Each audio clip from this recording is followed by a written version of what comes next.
பக்தா, ஒரு நிமிடம் இந்த வீடியோவை தள்ளிவிடாதே.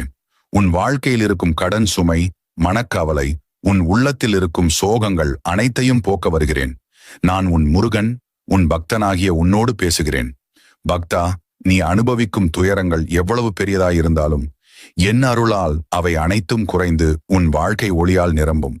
பக்தா, உன் கடன்கள் பெரிதாய் தோன்றினாலும் கவலைப்படாதே. என் திருவருள் உன்னை வழிநடத்தும்.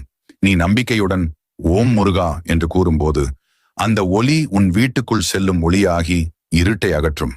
உனது குடும்பத்திற்குள் அமைதி வரும், சிக்கல்கள் அகலும், மனக்கவலை தீர்ந்து உன் இதயம் ஆனந்தத்தில் மலரும்.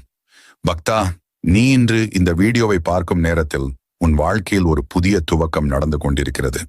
அந்த துவக்கம் உன்னை உயர்வு அடைய செய்யும்.